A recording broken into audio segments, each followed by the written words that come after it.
Welcome back. Today we're going to look at Genesis 6 through 10, or better known as Noah and the flood. Let's do a quick recap of the story for those of us who may not remember it so well. As generations passed since the time of the death of Abel, many people turned themselves away from God.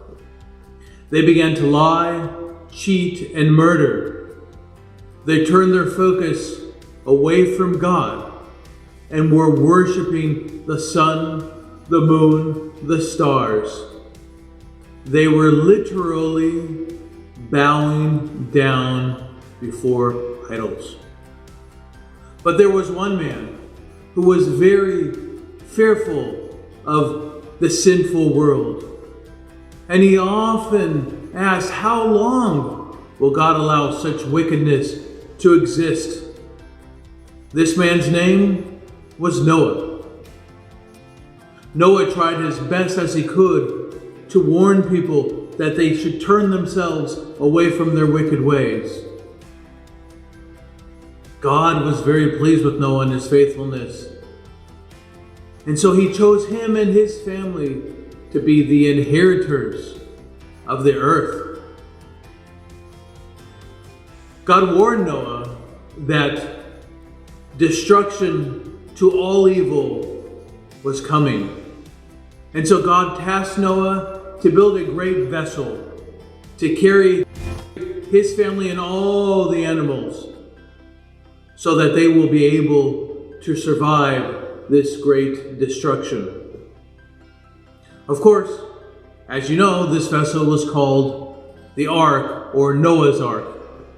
And when Noah completed the ark, he then filled it with 7 pairs of each kind of animal that provided food. And he also filled it with 1 pair of each kind of animal that was not used for food. Along with the animals, he and his family loaded onto the ark. And eventually, a great storm came, and this storm lasted for 40 days and 40 nights. There was so much rain that the whole of the earth was completely flooded. Certainly, if you were not in the ark protected, that would have meant death. And this is exactly what happened to all those wicked people and their wicked ways. Finally, after 6 months, the water had begun to dry up. And soon thereafter, Noah and his family began to see dry land again. After many months in the ark traveling the world, the ark finally came to rest atop the Mount of Ararat. A little over a year from the beginning of the storm to the point where Noah, his family, and the animals were able to depart onto dry land again. The earth had been cleansed from all the wickedness and sinfulness, or at least it did for a short time. It is important to understand that God was very unhappy with the behavior of the people. And he felt that the only way to cleanse the world of its wickedness was to literally wash it away.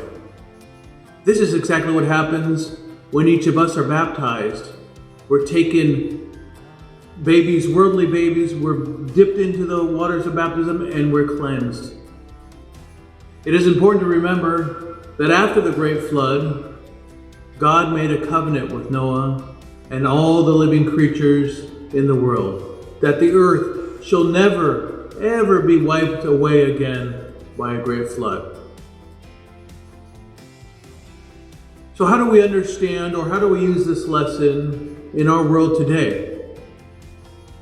As you are aware, the world is continually filled with the same type of wickedness that was present in the time of Noah and the flood. Our world is flooded with hatred, racism, idol worship, and murder. God once cleansed the world with a flood of purifying waters. But once again, we are drowning in a flood of corruption. For Noah and his family, they had the ark to protect them from the flood. But what do we have? What do we have to protect us from this flood? We have the church. The church is our ark. It is the church that offers us comfort, love, and equality. It is the church that offers us the hope of salvation.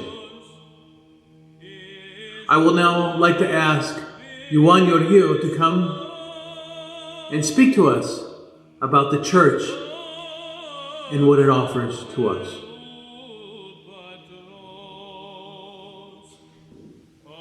My friends, come to church. Christ is calling you here. Come and sit at his feet. Feel his warmth, his comfort, his safety. Experience the peace of his presence. See the joy in his eyes and the smile on his face. Listen to his words saying, "Come to me, all you who are weary and burdened, and I will give you rest. Take my yoke upon you and learn from me, for I am gentle and humble in heart, and you will find rest for your souls." Christ is waiting for you here. He created you to be with you here. He wants to speak to you and to listen to you.